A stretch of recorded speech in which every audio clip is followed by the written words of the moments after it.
Vladimir Poutine va se rendre le 3 septembre en Mongolie, un pays membre de la Cour pénale internationale, qui doit en principe procéder à son arrestation en vertu du mandat d'arrêt en son encontre pour déportation illégale. La Cour pénale internationale qui a émis un mandat d'arrêt à l'encontre de Vladimir Poutine et l'Ukraine ont réclamé vendredi 30 août l'arrestation du président russe au cours de sa prochaine visite en Mongolie. Mais le Kremlin se dit serein. Frappé d'un mandat d'arrêt pour des soupçons de déportation illégale d'enfants ukrainiens vers la Russie, Vladimir Poutine est attendu mardi 3 septembre en Mongolie, le premier pays membre de la CPI qu'il visite depuis l'émission de ce mandat et donc tenu à ce titre de l'arrêter.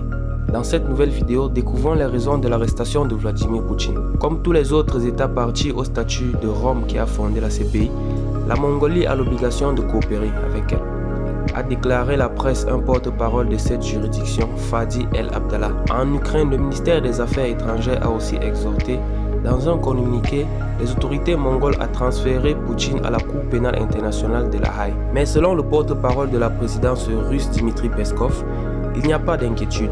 À ce sujet, du côté du Kremlin, nous avons un excellent dialogue avec nos amis mongols, a-t-il déclaré aux journalistes.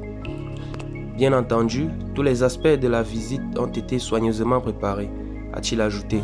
Quand un pays membre ne remplit pas ses obligations vis-à-vis de la CPI, cette dernière peut saisir l'Assemblée des États partis qui se réunit une fois par an, mais dont les éventuelles sanctions se limitent essentiellement à une remontrance verbale.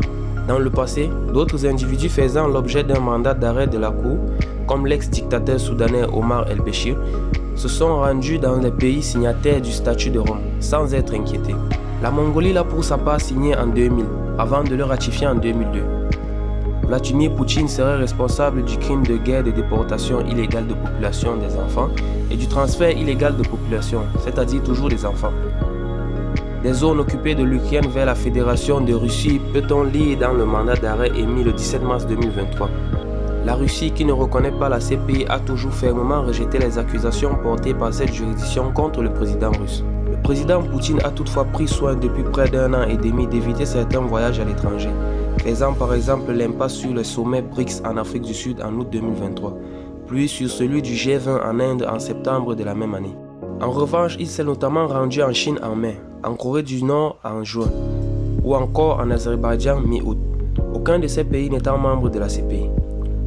En Mongolie, Vladimir Poutine doit s'entretenir avec son homologue Ukhna Khoresok et participer aux célébrations du 85e anniversaire de la victoire des armées soviétiques et mongoles contre le Japon, à la bataille de Khalkhin-Gol en 1939. La précédente visite du président russe en Mongolie remonte en septembre 2019.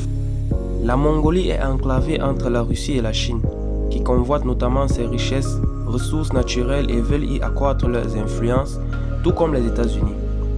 Début août, le secrétaire d'État américain Antony Blinken était allé dans la capitale mongole Ulan-Bator pour s'afficher avec un partenaire central de Washington. Le président français Emmanuel Macron s'était lui aussi déplacé en mai 2023 en Mongolie, avec laquelle Paris veut renforcer ses liens bilatéraux en matière énergétique.